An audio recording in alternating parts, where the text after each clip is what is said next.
Where did you meet Linda? I met her at a party, I think it was at my place. She came to a party with a girlfriend. In Monterey? Yeah, in Monterey. Yeah, and she had a big black coat on. I think she called it Bill. She named a coat.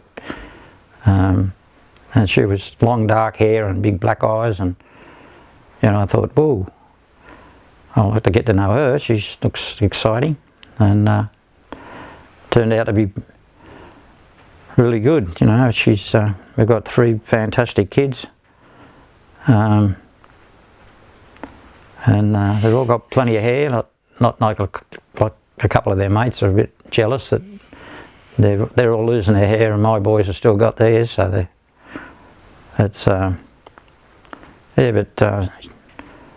she's been a fantastic mother, looking after the kids, brought them up really, really well. I was so proud of them. Oh, I'm getting teary-eyed.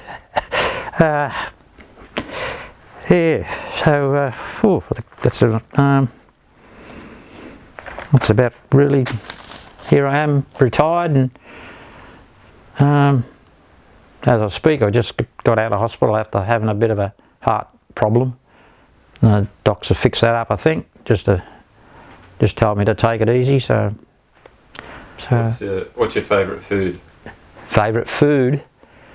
Oh, I don't really have any favourite food. I've tried to eat a little bit more vegetarian. Danny's a vegetarian now, and he seems to be going all right. So you hear bad news about a lot of too much sugar, too much salt, too much white bread and all that. It's not good for you. So I've been trying to stay off stuff that's not good for you. That's why I go walking. And it's not so much the walking that I go for, it's the looking at the scenery, and you walk around the harbour and you see all the boats and the trees and the birds and the scenery and the architecture and the old houses and slate roofs and the brickwork in some of the houses, and just like the stations. You should look at the stations. They've been built by people back in the 40s, and they're immaculate. The brickwork is spot on. And you think today it's all money.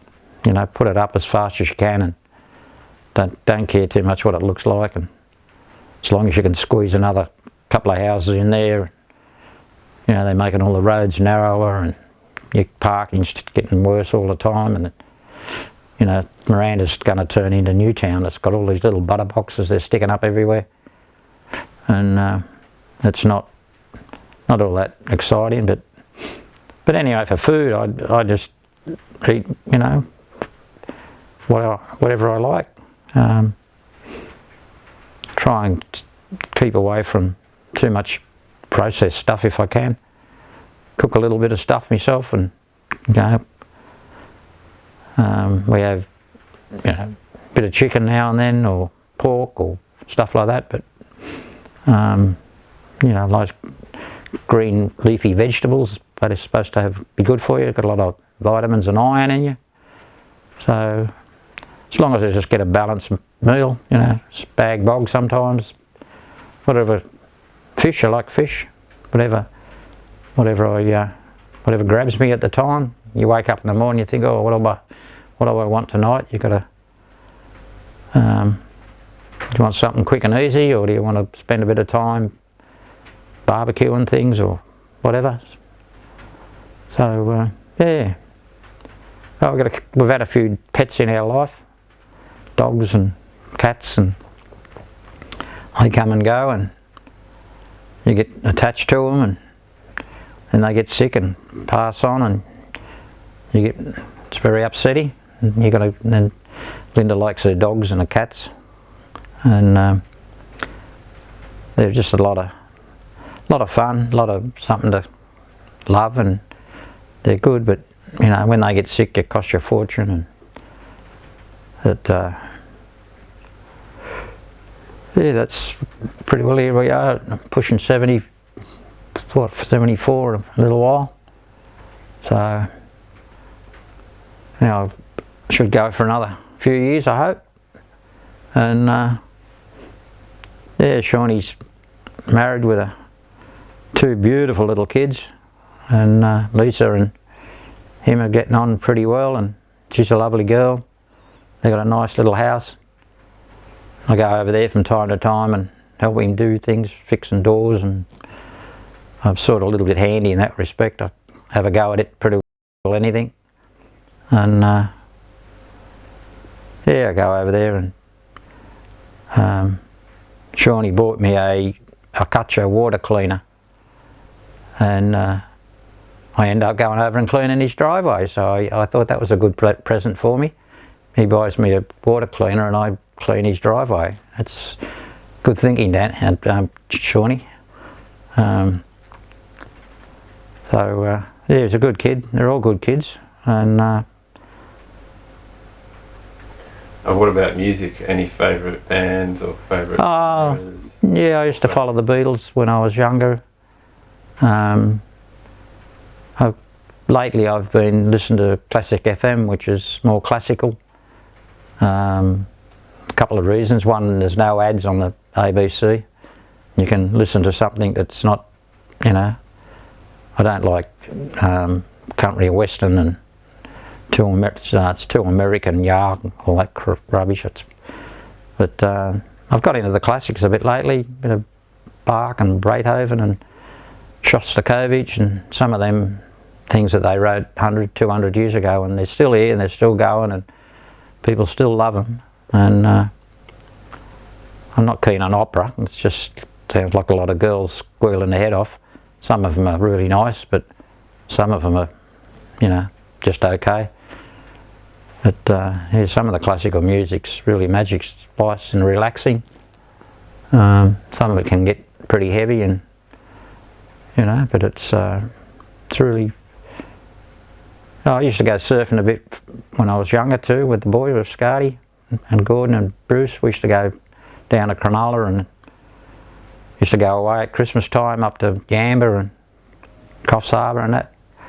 Now Danny's taken up the surfing, so I've still got my old Malibu board and the roof in the garage. And Danny got me a mini Mal a few years ago, but I haven't got the stamina to use it anymore, so he borrows it all the time. And he seems to enjoy going to surfing, and it's a bit of a classic now, the old Mal. Not too many of them left. So yeah. What's your favourite walk in Sydney been? My favourite walk? I think the ferry across to Cremorne is really, really nice. You get the ferry across to Cremorne Wharf and then you walk around the water's edge all the way around to Taronga Zoo Wharf. It's about 10-12k, I think. Then you get the ferry back. That's quite nice. Or you can get the ferry to the zoo and then you walk around Bradley's Head and around to Chowder Bay and then up to Middle Head. Then get the bus back to the wharf. That's quite nice. The Spit you can walk from the Spit to Manly or Manly to the Spit. That's a bit arduous, but it's you get the ferry over to Manly, walk right round the foreshore to the Spit Bridge, and then get the bus back up into the city. All around the National Park, there's some lovely walks in the National Park. There's a nice walk around Oatley. If you don't know where you're going, you can get a bit lost, so I've got a few guys that come with me and we all go out, and I try and lose a few of them sometimes, but so far unsuccessfully. They wander off and they don't hear where you, because a lot of them are deaf and they don't hear where you're going. You tell them where we're going and they just wander off, and you've got to call them back. So we're going down this way, not that way, and oh, are we? I thought we were going down there. I said, no, we're going down there, not there. Oh. So that's can be a bit of a challenge trying to look after the children, the boys. Yeah, they get they think they know where they're going because I've might have done the walk before and I've gone that way and they think that's where I'm going again, but I think, oh, let's go down that road. I haven't been down there before. We went that way last time. We'll go this way this time for a change. And they wander off down the old way and I go the new way and they get lost. Or I don't let them get lost, but when I see them wandering off, I give them a hoy. What have they called the walking group on WhatsApp? Yeah, Reg called it Ronnie's Walkers. I didn't have a name. So someone decided to get an app, so one of them app things I got now, called Ronnie's Walker, so I can just go into that app and just say what I'm going to do, where we're going to go, where we're going to meet, and what bus we're going to get or what train we're going to get, and just hit the one button and it goes to everybody, and I don't have to send out 8 different individual messages, so that's quite handy. And we got a similar one with just our family, with just the McMartin's, where we want to know, tell somebody something, we just send them a WhatsApp and all the kids get it and everybody gets it.